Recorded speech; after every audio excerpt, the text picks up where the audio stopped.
everybody. Welcome to the Hallmarkies podcast. And we're really excited today. We have a bonus episode for you. We are talking about two recent rom-coms on Netflix, and both of them have an international flair to them. So that's always fun. We're talking about La Dolce Villa and The Most Beautiful Girl in the World. And I'm film critic Rachel Wagner, and Mitu is here. Hi, thanks for having me. Yes. How are you doing? Pretty solid. I'm just like ready to under the Tuscan sun myself now. Yeah. Yeah, these movies they took some turns. There's some surprises. That's true. Yeah. Especially the most beautiful girl in the world, which I know Yes. we'll get to later, but I Yeah. was stunned by that one. I enjoyed both these movies. I liked them both. I thought they were both fun. Uh let's dive in. Let's talk about it. And yeah, La Dolce Villa. This a successful businessman travels to Italy to stop his daughter from spending all her money to restore an old villa, but Italy has other romantic plans. And this stars Scott Foley, Violante Placido, and Maya Rafico, and director Mark Waters, and writers Elizabeth Hackett and Hilary Galani. And it's interesting because on Letterboxd, this is just getting like completely trounced. Like Really? everybody, yeah, I'll leave 1 star, 1 star, 1 star. And I don't know, I guess I'm kind of confused because I thought it was perfectly fun. Like I just like, what do people want out of a movie like this? Like, I uh don't mean to get political on this podcast, but we used to be a country. Like, yeah, that is absurd. I was raised by typically it's like a woman in her 40s to 50s looking for something new. So she takes off to Italy, France, you have yeah. it, and then finds love or passion or a dream. What do you expect from a film like this? Yeah, I that's what I really wonder. Like, why did you watch it? Some of these people, I'm like, why did you watch it at all? Like, Yeah, it's so weird to me. And I, I don't know. I really do think that the romantic comedy has the highest degree of genre bias. I Of agree. that literally they could produce a perfect film and there would be a large group of, in this case, Letterbox is not professional critics, but like there'd be a lot of even professional critics who would give it 2 stars just because it's a romantic comedy. It has those conventions. I mean, it's crazy. I mean, people talk about something like The Holiday as if it's some kind of classic, but it's rotten on Rotten Tomatoes. It mostly has Really? bad reviews. Yeah.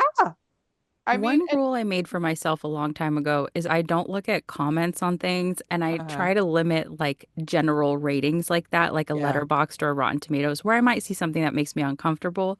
yeah, So truly, you are blowing my mind. The Holiday is like of the most important films in my life. yeah.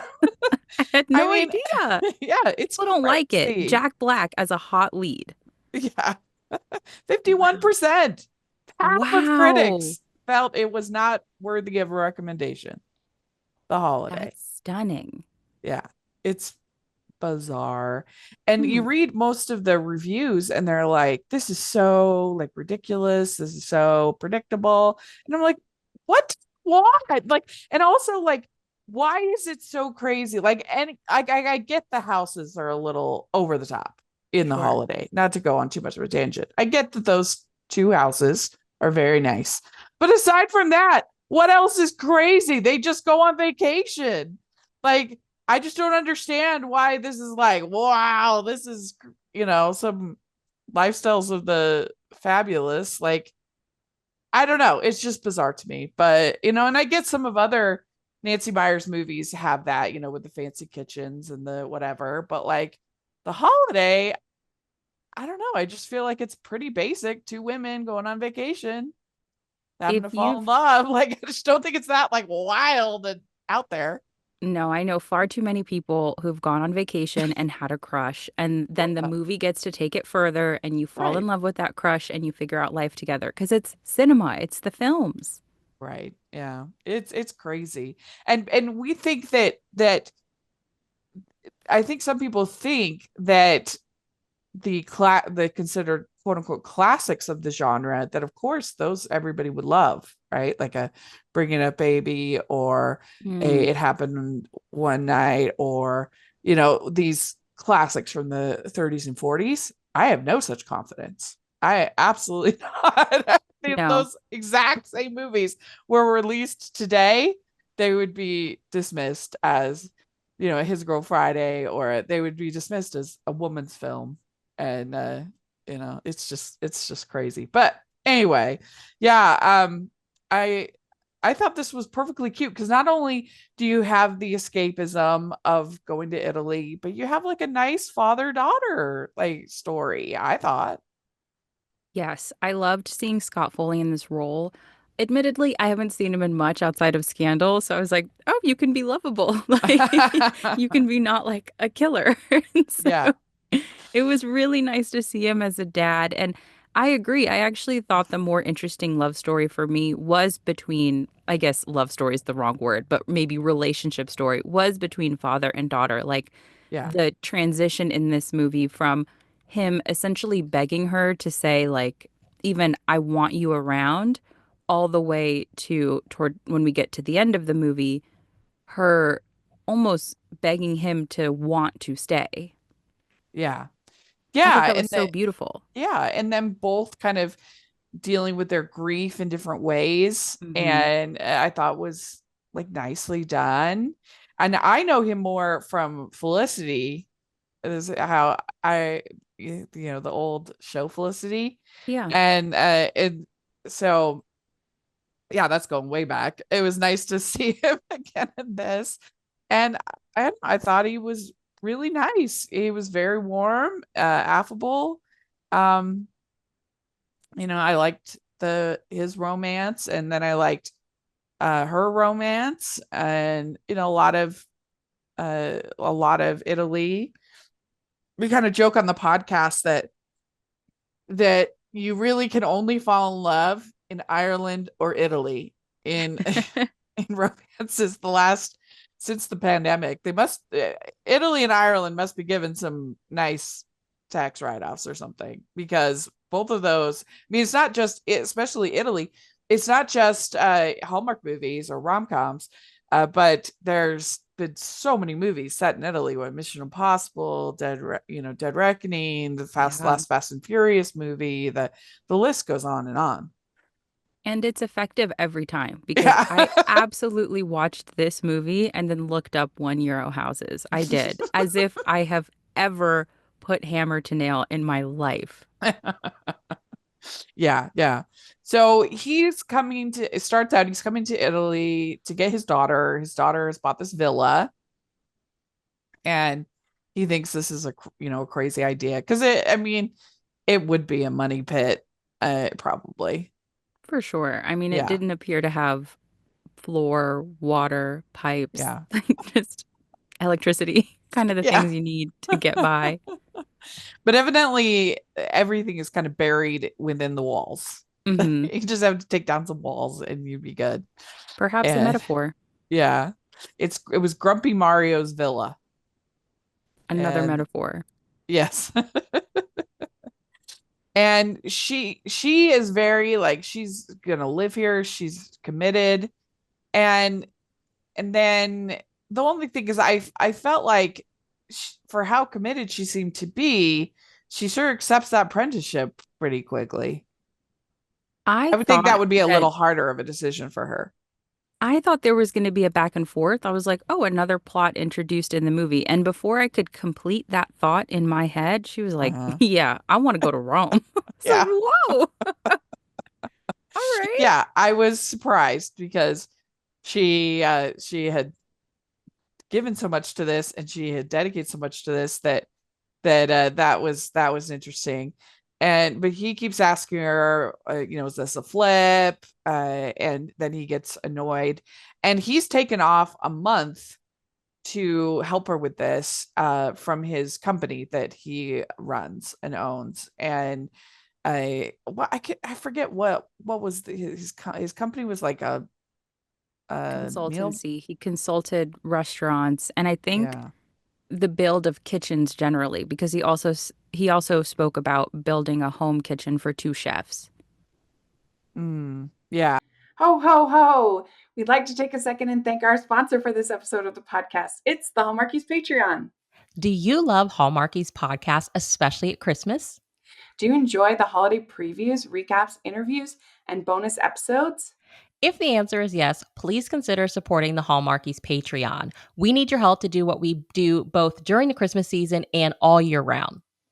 But not only do you help a podcast led by strong, independent women by becoming a Patreon, you get to become a part of the Hallmarkies family. Starting at only $2 a month as a patron, you will have access to our Facebook Patreon group where we talk about the movies, shows, and more all year. We also have many monthly patron watch-alongs with guests like Lacey Chabert, Natalie Hall, Paul Campbell, Mary Lou Henner, and more, giving their behind-the-scenes details of their films. As a patron, you also have the chance to provide input into the podcast and even join us at different tiers. So this Christmas season, spread some cheer to the Hallmarkies Patreon and become a member today. You won't regret it. Go to patreon.com/hallmarkies to learn more. That's patreon.com/Hallmarkies. And then his coworker, who we see every now and then, she ends up getting a different job offer, and they're like, we need you here, you can't be there. And the one thing I did think with the daughter, I thought that she was a little ungrateful, like for her father to do this for her. Like, she seemed a little ungrateful to me sometimes. Like, that would be very nice. Like, if my dad's retired now, so it would be easier, but in like the peak of his career, if he like went to Italy for a month with, like, that would be extremely nice of him. I mean, and my dad had 5 other children, so that it just would be impossible. But I don't know. I just felt like she could have been a little more grateful to her That's dad. fair. My other critique of him leaving work was that I think it had been maybe 3 days and his coworker, I can't remember if she is his assistant. I Uh-huh. know later she becomes like a partner, but Yeah. she's like, "We're falling apart. We Yeah. need you back." And I was like, "Sir, maybe you have not built the best business if you cannot step Yeah. away for a handful of days before everything comes undone and your one employee is going to leave." Yeah. Yeah. I mean, it seems like this is the kind of business that should be able to be done remotely. Yes, Like, he's very still much so. working. Yeah, I was Uh, very confused by that. I was like, yeah. perhaps a transition memo would have served you well. Just, the Yeah. typical things you expect of consultants too. Yeah. Like, they're Yeah. supposed to be good at that kind of stuff. So I've actually been to Italy when I was 17. I took a school trip. One of my teachers, she kind of put these on, sponsored or whatever, these trips every couple of years. And the reason why I signed up for it is I've always wanted to go to Australia Hmm. and particularly see the Great Barrier Reef. I've still never done it. But at the time, that's what she started out as the trip, that it was this Australia trip. So that's what caught my eye. But then not enough people signed up, and because it was pretty expensive. And so then they changed it to Italy and Greece. And I was kind of like, well, all right, let's do it.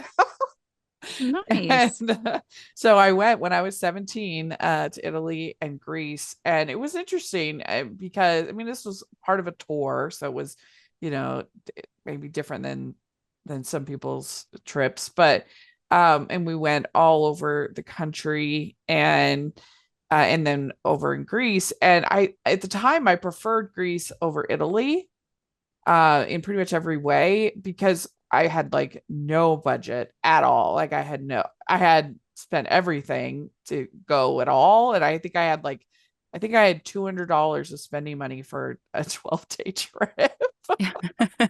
Had nothing. Anyway, I had, but Greece at the time, Greece was way cheaper than Italy for everything. So I could just do more. I could eat more. I could try more. I could do more. And but it was interesting because the there were things that were different than I expected. Like we we never really had much pizza in Italy. And I mean, obviously they do make pizza in Italy, but our tour guide, she was like, if you want pizza, go to Domino's. Huh. Because what we think of, like, we did have some like flatbreads, but it wasn't like, I think that what we think of as pizza is a little bit more of an American, you know, I think it was almost invented in New York City as far as what we think of as pizza. Yeah. It was more of like a flatbread kind of a thing there. And you know, granted, this was 1998, I think. So it was a, you know, long time ago. But anyway, that surprised me. And there was a lot of like breaded meat. I mean, I know we know that because of eggplant parmigiana, chicken parmigiana, whatever. But that was like a lot of the meals and a lot of the things that we think of as very Italian. Like when I never had lasagna while I was there. I never had like it was just kind of interesting. Interesting. Yeah.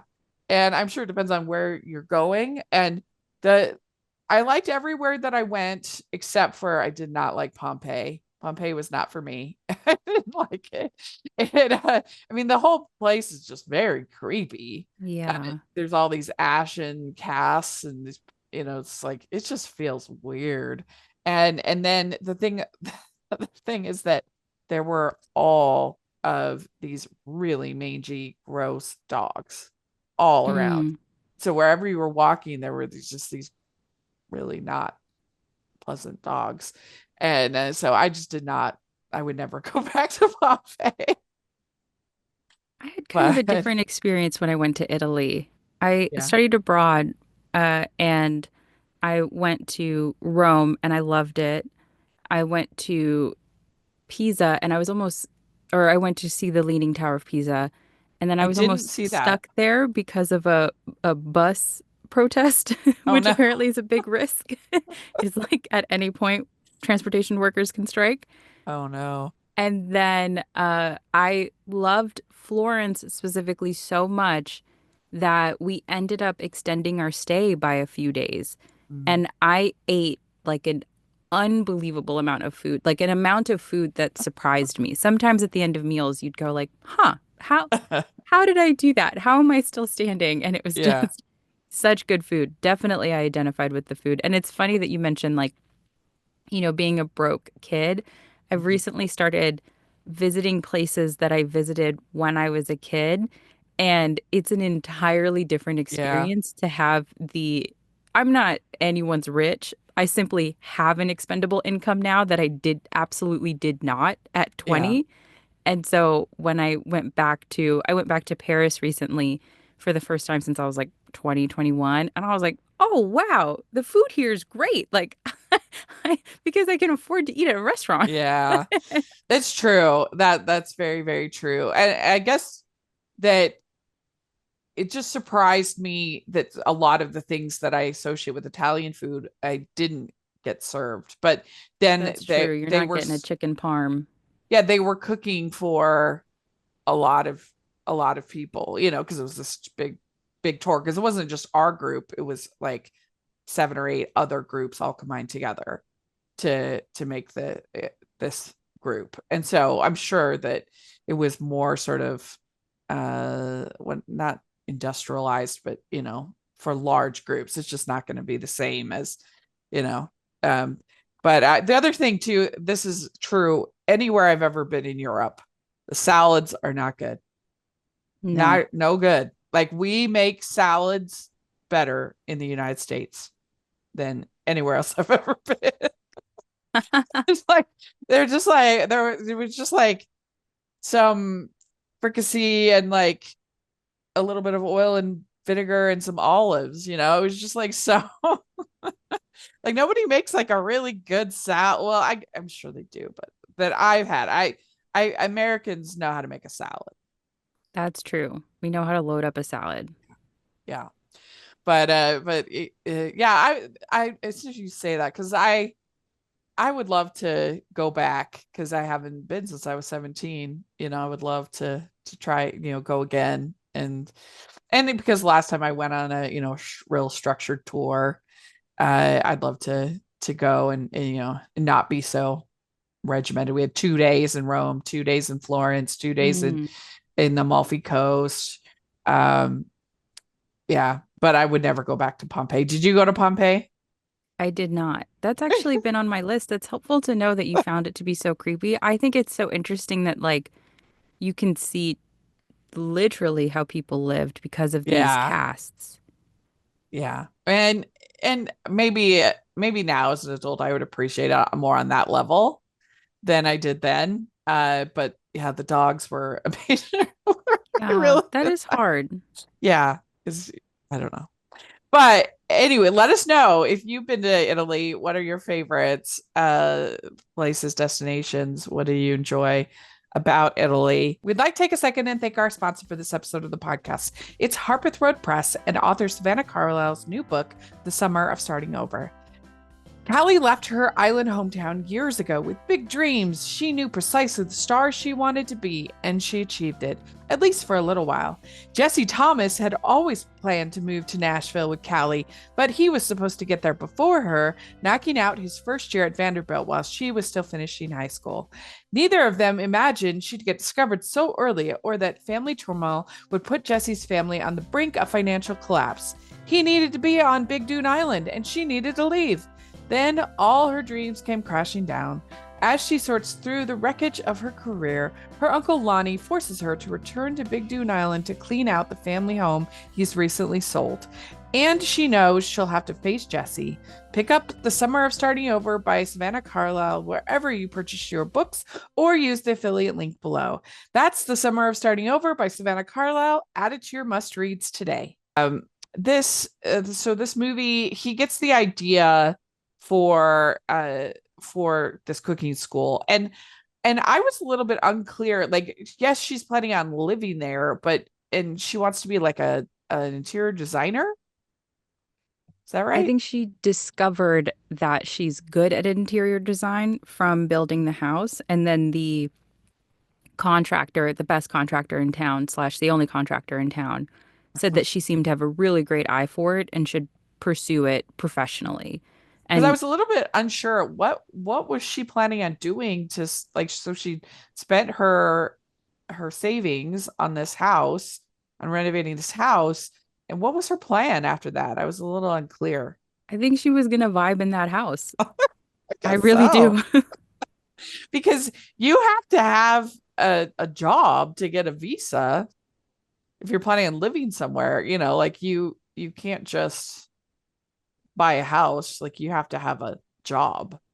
That's true. I actually looked into what it takes to move to Italy, and there are work visas, and then I think you have to pledge to like learn the language Oh, and really?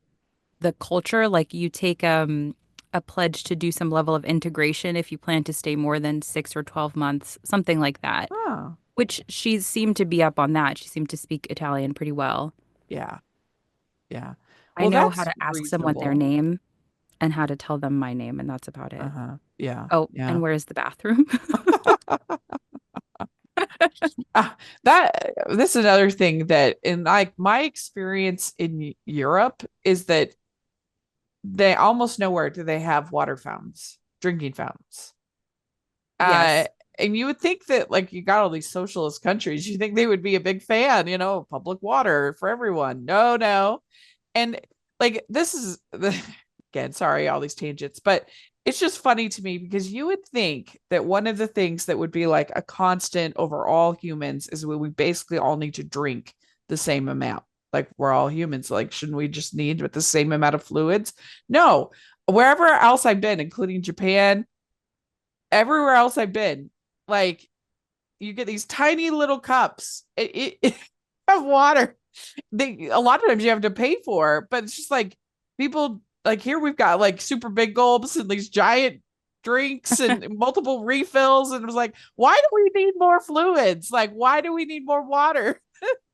Yeah, I know Europeans and the rest of the world make fun of Americans need for water, but for me, I am the stereotype. I'm a Yeah, water me too. person, need water constantly. The first thing my partner and I do whenever we travel to a new place, or I mean, be it with my partner or anyone, Yeah. you get like 2 or 3 bottles of water as soon as you can. And then, like, Yeah. you just continue that stash at the hotel because at the end of the day, we just do like a big chug, understanding that, like, perhaps we did not get as much water as we wanted throughout the day. Yeah. Yeah. I mean, I think that of that $200 that I had for the 12-day trip, I think I spent like 75 of it on just on water. Like, because it was so expensive and it was so hot. This was in July that we went. And so, I had to spend like $5 a day, on water, or more. And uh I don't know, it's just interesting because again, you'd think that something like that would be fairly consistent because you would think all humans need the same amount of water. Yeah, one Go of figure. my, not to continue the tangent, but one of my like worst breakdowns ever in public was when I was on a hike in Austria Oh and I no. had this big bottle of water that we got at a kind of like checkpoint on the hike. Uh, And then we made it pretty far up and I was exhausted. I am not a hiker. No one ever invite me to hike with you. I'm just not somebody Same. who likes to walk uphill that much. Yes. And so I'm already like not happy. And on this hike, my hands kind of just um, stumble, or I stumble and my hands get a little discombobulated and I dropped the bottle of water, which was like truly Oh, the center of my hope. And I watched it just bounce all the way back down the mountain. And I just immediately started crying.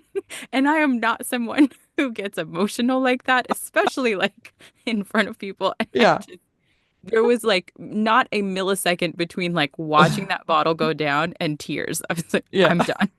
I have to be done. Yeah, I'm totally with you on hiking. I'm like, this is the opposite of fun. This is No, I'm just not a I'm also hiker. not that into views. Like I just don't get that inspired by views. It's just like, okay, I've seen it. It's just not something that ever like moves me. Like people, my Uncle Tom, he like goes nuts. He's like, look, it's beautiful. And I'm like, I don't know. It just doesn't do it for me. That's fair. I Yeah. respect Tom and his joy. I love a view, love. But if I do not have to walk really sharp uphill for a long time to get to it, let alone like a Yeah. rocky path or something, it would have to be the view of my lifetime to justify it. Truly. If anybody from Netflix is listening to this program, you and I would make a great travel show. That's fair. Just to make sure, like, nowhere hilly, please. I mean, that's entertainment, like freaking out over water and oh, anyway, so yeah, this movie's pretty simple. I guess that's why I'm going on tangents because it's there's not like a lot of like conflict to talk about. It's pretty simple. Like they're building the cooking school, they're renovating the house, and that's nice. And he's like he's listening to the Italian tapes and he's doing pretty well. I mean, he does pretty well He picks learning up the on it language. quickly and he gets the idea for the cooking school from his daughter's crush, Giovanni, who helps him like fall in love with cooking again because Yeah. he was a chef, but he stopped when his wife passed. Yeah. So that just becomes like, again, another fun metaphor of like finding himself. And I wasn't actually sure on the love interest's name. I maybe they mentioned it at the beginning, but I he was Giovanni. He was very dreamy. I enjoyed him very much. Forge. And Yeah, I loved his personality. yes, he was good. He was good. And then you have his love interest and that her name Francesca, which Hmm. is like a very good name for her character, and she's the like realtor, and she's also responsible for like the she works for the city or the town, and She's the mayor. the mayor, and but she's got all of the like documents. so that when Yes. they're looking for the blueprint of the house. And the big conflict that comes up of, uh-oh, she maybe wasn't allowed to sell that house. Yeah, so there's this guy Bernardo, and he is interested in Francesca. She's not interested in him. When things start to get more intense between between Eric and Francesca, he gets jealous, and so he's the one that discovers that there was some problems with the with with Grumpy Mario and his title anyway. And so he finds out these other people are also the heir to it, they think. And so they come over, and yeah, they're claiming ownership. They do make a deal that they're going to reimburse her for the renovation. Hmm. But yeah, that's our main kind of conflict in the story. Also, if you are Italian and you listen to Hallmarkies, email them and let them know if I might be one of the descendants of an Oh yeah. ancestor of a villa, because what a get to just find out that you might own a villa in Italy, no matter how Yeah. rundown. Yeah. And not For a even in number just of Italy. geopolitical reasons, that's probably not possible for me, Yeah. but would love to know. If any, I mean, I have ancestry in England, I have ancestry in Germany, I have ancestry. So anywhere, if you know of a possible Yeah. villa, uh, let me know. I'll be over. We can film it. It'd be great. It was fun, like the Antonias, they're giving advice, and like the gossipy Antonias, the three The older three women. broads Yeah, at the they were fun. fountain, Hmm. a joy, my dream. When they took in Eric, I was like, oh, if those women adopted Yeah, me, that would be yeah. everything. Hmm. Yeah, yeah. And then and I think that like a lot of people have kind of lost the small town uh feel in their lives. I mean, that's the whole appeal of a lot of Hallmark movies is, Mhm. this girl from the city going back to the country, and that whole illusion that I think most people don't really even have anymore. You might have with like your church, or or your community that you have, but as far as the town, it's just, small towns just aren't the same. And so I think the idea of this is very escapist, these women that are always there. And I love that they had the clue of Leonie versus Leona. Yeah, I yeah, thought that was really fun that they're the ones who helped crack the case of yeah, if these people are in fact descendants of Grumpy Mario and rightfully inherit the home. It made me think of my mom grew up in a really small town, as did my dad, and like she can name every generation of her family that came before her, and then she can do that for like her people in that community. And it made yeah. me think of that. It made me think of my mom, of them being like, oh, this person's related to this person and this person comes from this person. My mom can do that for like just generations. Hmm. Yeah, yeah. I it's it's always interesting when you find out about the stories Hmm. of the generations and that came before you. Like that's always just really fun uh Yeah, that was to the do. benefit of the Hmm. Antonias. Yeah, yeah, that's what they were able to do. Yeah, and there was just a lot of fun little scenes, like when they make mozzarella. That was fun. That And looked when he plans delicious. the picnic. Yeah, and then they go to the ocean, and the beach party. It's like this little date thing, and what do you feel when you look at the ocean? And I do love the ocean.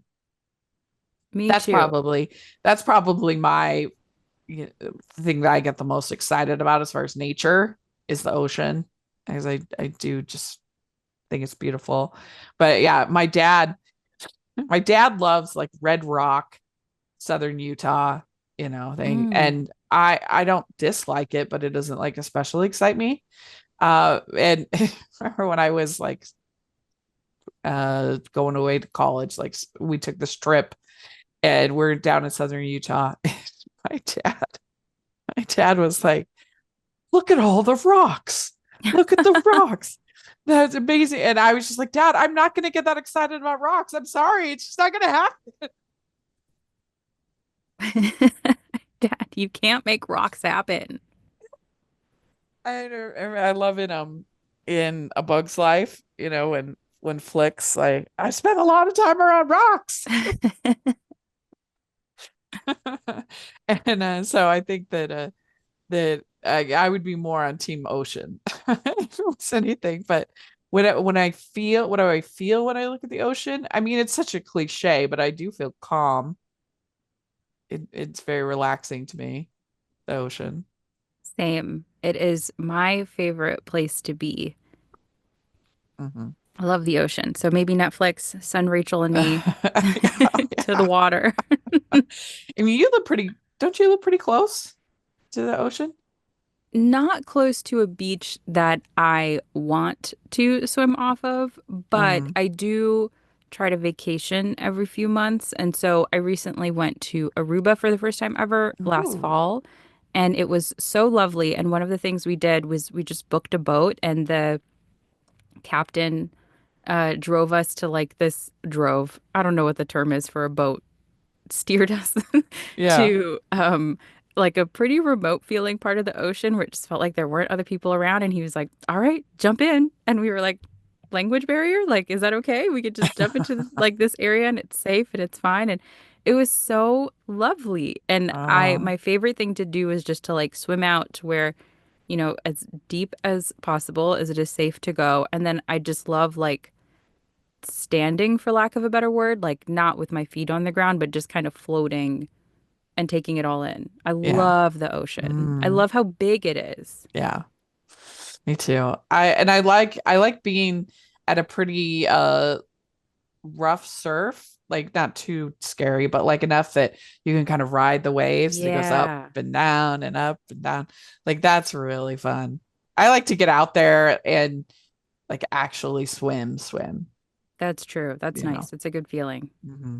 Hmm. So one thing I liked in this movie is that I liked when he finally finds out about the apprenticeship because the boyfriend spoils it.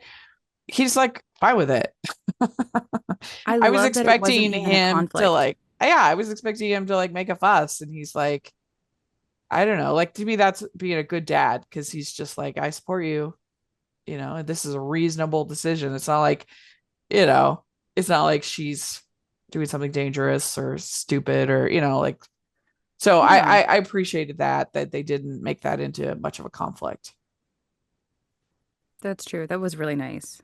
you know, and he's starting to fall for Francesca pretty bad. And she's like, well, we need to just be two professionals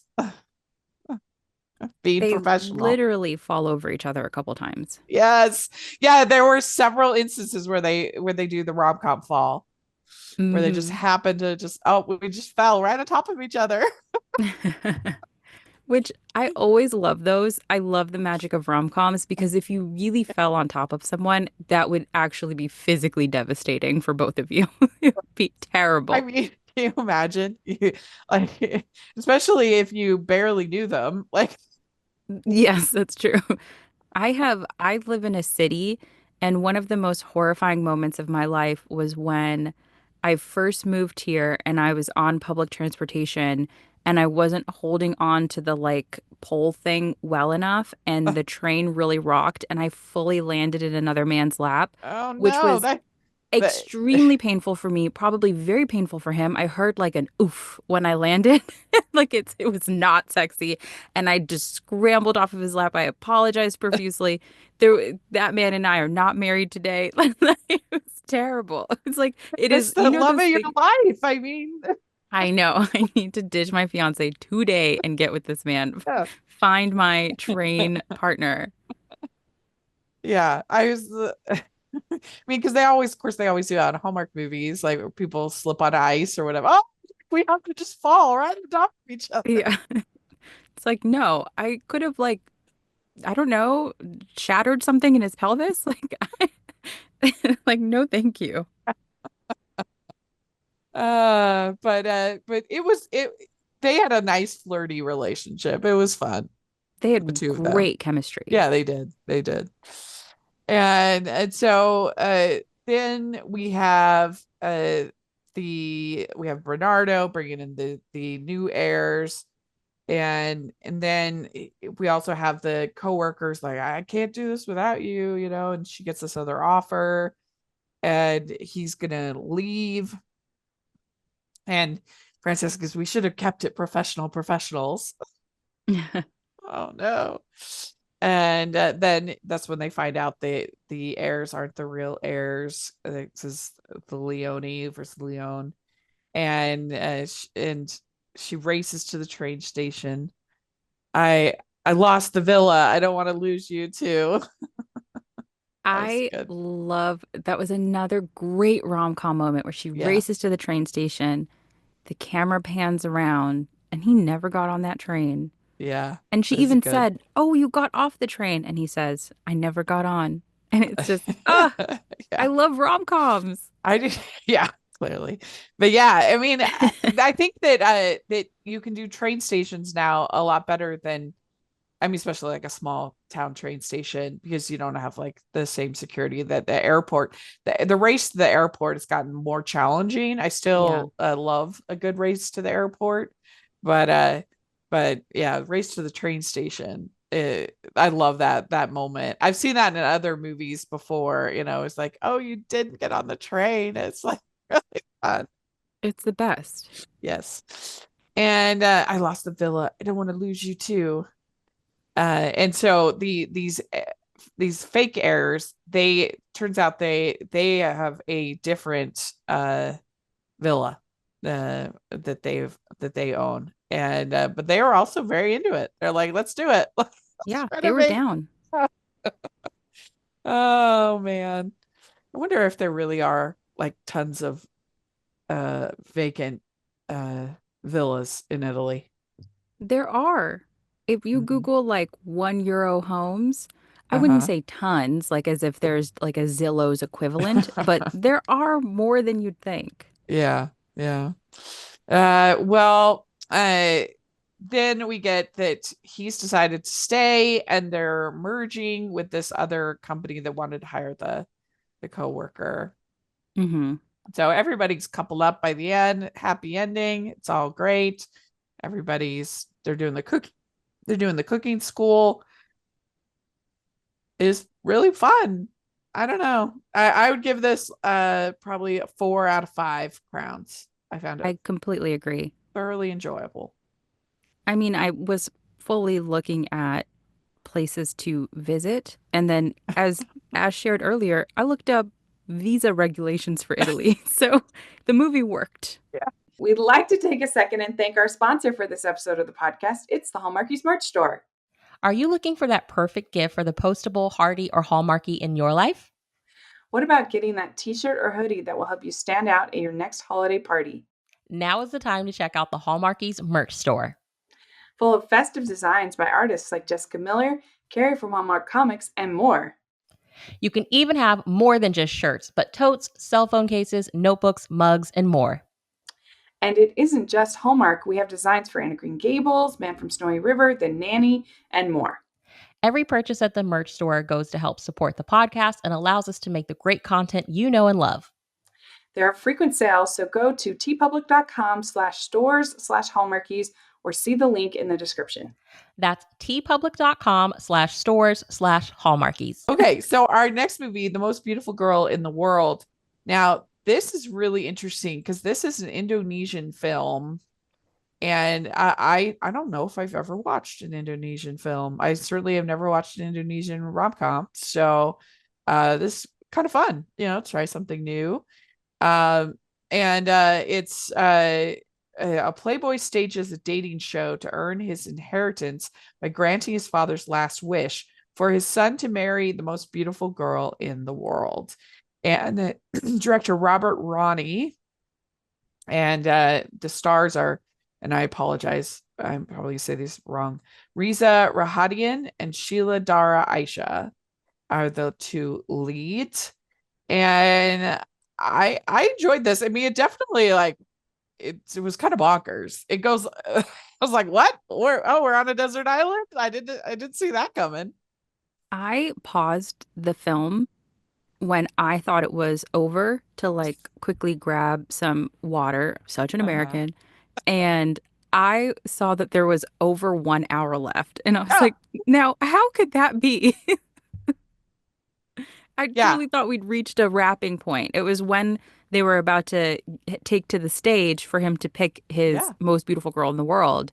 And I was like, surely this is almost done. Let me get another glass of water, keep taking great notes for Rachel. And then I was like, oh, 1 hour and 5 minutes left. Yeah. Okay. And then all of a sudden it becomes this totally different movie, but I thought Yes.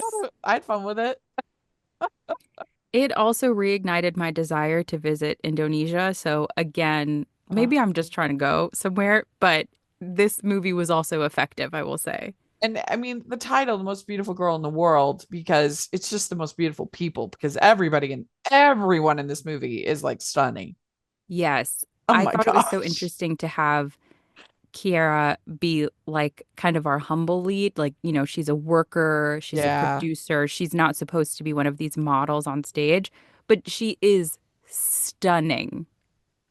Yeah, absolutely beautiful. And this guy, oh my gosh. Hot. I'm like, I need to see all of his movies because he's really very, very attractive. I went to Reza's IMDb. I absolutely did. I said, Yeah. "Sir, what else have you been in? Where else can I support your Maybe that work?" be our next episode of the podcast. We'll do a Riza binge. I'd love Um, to. yes. And I would recommend so Netflix, they have where you can watch movies like this. You can watch it subtitled or in the original language or like multiple languages, or you can have a dub track put on. Hmm. And I recommend the subtitles. Come on, people. Don't listen because the dub is just weird. It just listen to the regular language. We can do it, folks. It's okay. Like subtitles are your friend. Don't watch it with the dub, in my opinion. That's true. You get such good emoting too, especially like when he really starts begging her. Yeah. I appreciated hearing him beg her. Yeah. Yeah, absolutely. So that and for I don't know if this is the way for everybody, but it just starts with the dub and I'm like, this is weird, something's wrong. And then I'm like, Hmm. oh yeah. So you have to go in and actually change it. That's true. So yeah, so it starts out basically his father runs this television network, Win TV, I think is what it was called. Hmm. And they're basically like a Fox kind of like with all these cheap reality shows. And he's like an executive producer, and their biggest one is this The Most Beautiful Girl in the World is the name of the show, and it's kind of like The Bachelor but like less classy, like one of the one I don't watch The Bachelor, but still like one of those like more trashy knockoffs. Yes. I'm actually watching The Bachelor for the first time ever. Um, my friend was like, I don't know, it's on its 29th season. Let's give it a go. So we've been watching it and it is fascinating. And I could not stop thinking about The Bachelor while I watched this because Ruben makes the point that, like, is this show concept inherently misogynistic to have all of these women compete for him? And Mhm. so, we'll get to it. But as we get further in the story, he tries to implement these reforms, we'll say, to Uh-huh. make the show a little bit more equitable and like Yeah. a little more women centric or at least friendly and less sort of like having models from central casting being brought in by agents. And I thought that was interesting. But it made me think of The Bachelor a lot, which is wild. If you are a Bachelor watcher, I absolutely need to pick your brain about this experience because, whoa, Yeah. it is fascinating. The Bachelor is one of those shows that I usually ended up watching because my roommates were watching it when I had roommates. So it's been a Mm. while, but it was never anything that I watched of my own free will and choice. The same thing with America's Next Top Model. Those are like the two shows that I always had roommates who loved those shows. And so For The Bachelor, I think the tough part is when you watch him choose someone that you don't agree with. yeah. And I have been mad for 3 days that he sent someone home. That's unhealthy. I don't know these people. This doesn't matter. I was mad for just a surprisingly long time. It was on my mind. Like, Yeah. why would he do that? She made it Yeah. to the fantasy suites. Why wouldn't he take her to the end? You get invested in these things. Yes, you really do. You And you really go do. into it cynical, like this is silly, whatever, we'll just watch the show. And then I was like, I was really devastated for this Yeah, person this week. I never did any really of the dating shows, but I used to be a pretty big. I mean, I used to love Survivor. Hmm. I mean, I still do, but I just don't have time anymore. But I used to be a big Survivor fan. Part of like the like fandom talking about analyzing it every week, and I was in one of the Rob has a podcast, their patron, and anyway, I used to love Survivor on that kind of like fandom level Oh, that's cool. and just talk yeah like just talking about like I can't believe who got sent home, like what, I can't believe they did that, and I don't know, it's fun. It is. It is such an escape. I mean, my a friend that I'm watching this with, two of my friends, one is literally an attorney, one is literally like a computer engineer. They have bigger issues to think about, and yet we have been talking to each other nonstop. Like, Yeah, in what world would he send Zoe home? yeah.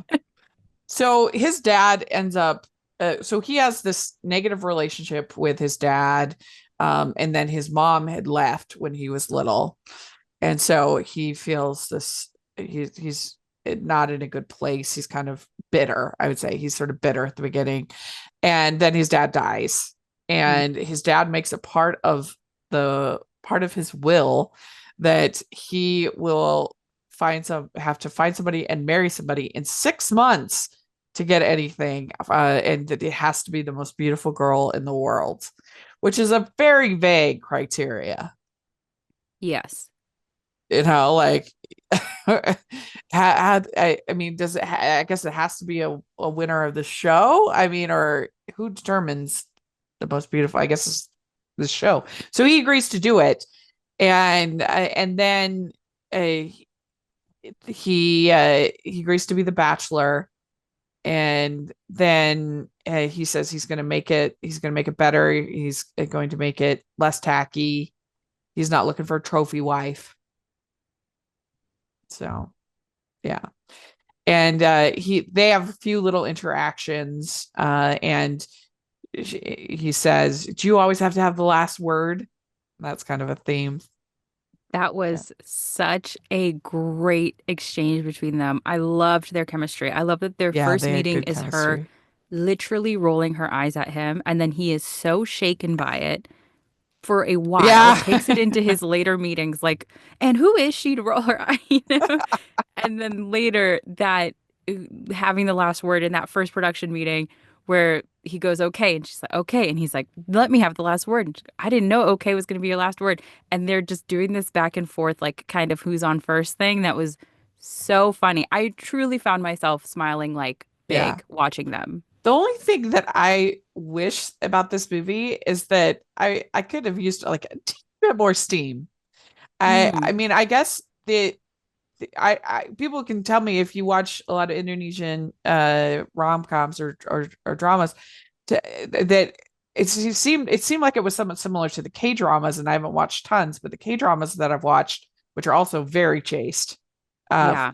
and so I don't know if that's a thing, but I was like, I could have used like a couple good kisses. Like there were a couple near kisses, but even at the end, we don't really get a kiss. No. I thought that was interesting, especially, and we'll get to this when they're stranded on an island together. I thought, well, this Yeah. is your moment. No one else Yeah. is here. And yet it doesn't happen. I was very No. surprised by that. They get close to the near kiss, and then that's when we hear the of the ship coming to Of the save ship them. coming to get them. Yeah. Yeah. So then she gets him to like eat lunch in the employee cafeteria. Yeah. Yes. So that's like a big deal. So where he's getting familiar with the common man. And I like that the most beautiful girl in the world contestant was the one who was like, "You've never eaten in your employee cafeteria." And she fully saw through him. And I like that she was so clear that this was an odd show concept, but that she was just doing what she needed to do to earn money for her family. And I Yeah. liked her character. Yeah. And I thought Yeah. that So they the one that kind of he weren't fair to picks, her in the end. the one that she picks, you could tell she was not into it. No. No. So, I mean, they you didn't feel that bad that he's emotionally cheating on her because she was obviously not into it at all. No, she was clocking into that relationship like it was a 9 to 5. Yeah. One other weird part about this movie is why does our lead basically have an eating disorder? Like, it was sort of weird. I didn't understand like that part of it that she's like throwing up all the time. Yeah, I got that they said that she vomits when she's nervous. It kind of felt like Knives Out, where the Ana de Armas's character Oh, like yeah, that's good. Fairs. can't lie without vomiting. So it seemed to me more like a nervous tick.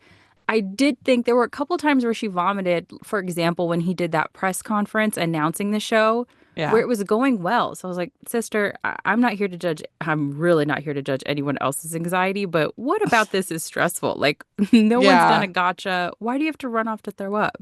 Or even on the boat. I was a little bit confused about Yeah. because it seemed like things were going fine. Yeah. Even if she was upset about him choosing, the person that he was going to marry, it Yeah. didn't seem like her crush on him, let's say, was like that developed for her to feel so Yeah. emotionally overcome that she needed to vomit. I Yeah. also thought it was odd that it looked like they were going to kiss after she threw up. Yeah, I did too. I was That was like, a that would lot be to take gross. in. Yeah, that's true. That was one kiss that I was fine to see not happen. I was like, that's for the best. Yeah. And that's when there's this big storm all of a sudden comes and they get shipwrecked onto an island where there are no other inhabitants. But she just like right away, she knows how to get water. She knows how to do fire. She knows how to, and like it really did become a different movie, which was kind of funny. Yeah, because she was a producer on a Survivor like show, it seemed. Yeah. So she was like, I've seen this before. I know this dance. Let's do it. 5, 6, 7, 8. And Yeah. she got it together It was pretty good. fast, which Yeah. was fascinating to witness. Because I did wonder, you know, he picks her, they do the staff wrap party for the show. He picks his, most beautiful girl in the world. They do the staff wrap party. And as you said, they get shipwrecked. And I was so curious when they were on that boat what the next hour of the movie looked like I mean, how they were going to find their way to each other. yeah. And then when they fell in that water, I was like, well, all bets are off. I have no predictions about what happens next. It's true. And I mean, she did much better than I would do. I mean, if I was on a deserted island, uh, however long it would take me to die, I mean, Yeah. it would be bad. I've But seen one episode ever of the show Naked and Afraid. yeah, I think similar to you because my roommate at the time was watching it, and this woman was dropped off in this forest with this man who seemed to be experiencing pretty intense withdrawal from nicotine. He didn't bring cigarettes oh as his my like gosh. safety tool. And so he was like vomiting. He had just a really tough time. And then he ultimately was like, I have to leave. I have to go and smoke, whatever it was. And so without a survival partner, she essentially kind of curled up into a ball on the mat that they provided them and just laid there and did that for like 21 days. Like it was fascinating television and the most boring television at the same time because this woman was just remarkably still. Like Yeah. she just survived like not eating and not really drinking much for 21 days. And then eventually when her time was up, and I don't know if they signal them or whatever it is to get to the pickup point, she kind of drags herself there and she wins. And I don't think you win money on this. I think you just get to keep living. And that's the approach I would have taken to being shipwrecked. Yeah, yeah. Well, it's interesting you mentioned that because there was actually, you'd think this would happen more on Survivor. There would be people with various sort of withdrawals, from things. But it's Hmm. really only, to my memory, it's only happened one time. It's this guy named Shane Powers, and he was an incredibly entertaining character on the show. And he went from smoking, I think like 2-3 packs a day, like a lot, to being on the island, and he was a character. But yeah, it was rough for him, and he made he made like a fake pack of cigarettes, and like he was like talking to rocks, and like he was entertaining. If it's not that good of a season, it's Survivor Panama. But he's really good. Anyway, so yeah, I would not do well when it comes to, I am like not in a I hate camping. I hate hiking. That's just not, I love to swim. That's the only like outdoorsy thing that I that I Yes. do. Netflix, uh do not leave Rachel and me on an island. no, no, We would no. not survive that. But let's see here. Okay, so yeah, there's like big storm. There was some like cute flirty moments. Again, I would have loved to like a kiss. I think that would have made it better. But he says you're beautiful when you smile. We should try and come up with as many reasons to make you smile as possible. Yeah. That was nice, swoony. So then we get this whole, when they get rescued, and then his mom is like coming back into his life because she was so upset that he was missing, and his mom had an affair, and that's why she left. Hmm. And so that's that's the thing, and then he's still like in love with Kira, but she's like back to business. It's like Yeah. everything on the island was real. You're my boss, and I work for you. And I like So that she was like, she gave him the opportunity. She was like, what do you want? And he couldn't answer the question. And then he didn't act well on it. And so she had to let him go, let him mature. yeah. Well, and then he says, I've learned the true meaning of the most beautiful girl in the world.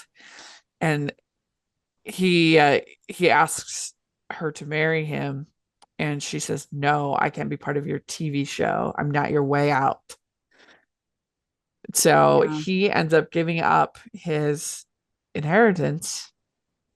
He turns it down, which was very swoony. But I wonder who ended up getting it if it's not him, because I think he's the only child.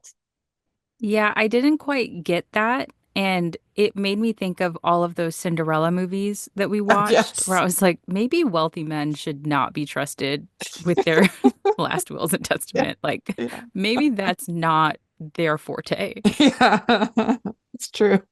So then he breaks up with this other girl, Helen, and apologizes to her. And he tells Kira that I broke up, I didn't take the inheritance, and then they go on a date. I love to hear you laugh and smile. I want to be the reason you smile every day. Very sweet.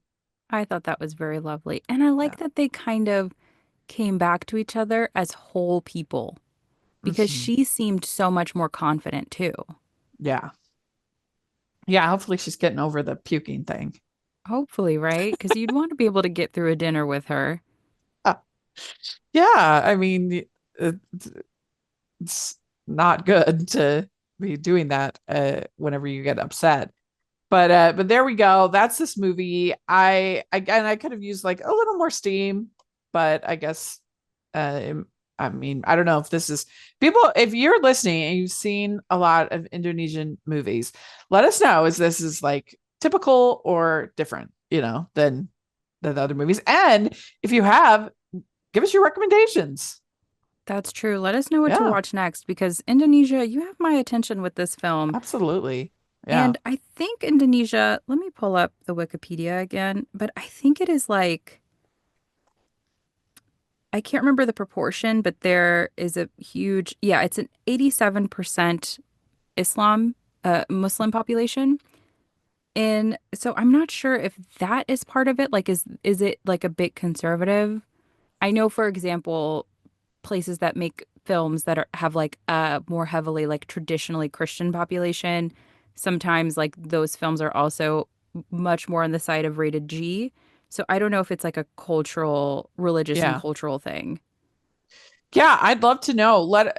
I sincerely let us know like what about this movie and how it compares to the others and what are some other ones that we might like because I enjoyed it. I thought it was fun and a little bit crazy all over the place. But That yeah, was a really fun twist. yeah, it was. I'd give it a little bit under the Villa, I think.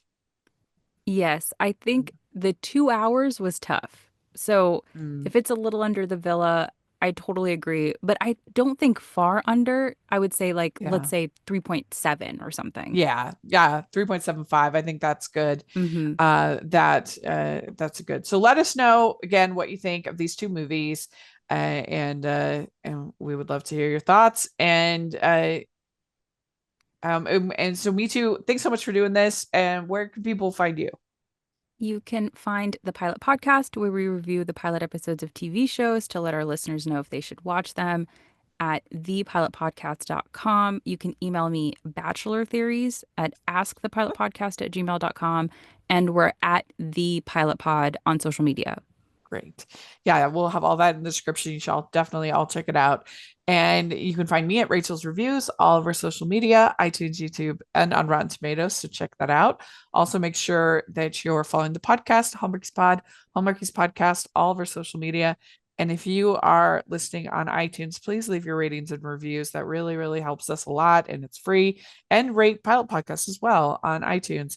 We really, really helps us so much. And if you are listening on YouTube, please give the video a thumbs up, subscribe to the channel.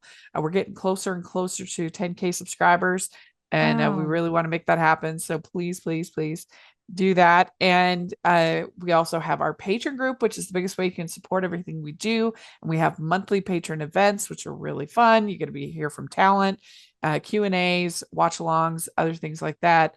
Very fun. And then we have our Facebook group. And I just really try hard to make the patron a worthwhile investment for anybody who contributes. We have bonus episodes. So please, please, please check that out. And then we have our merch store, which is a lot of fun. So check that out. And thanks so much, everybody. We'll talk to you later. Bye. Bye.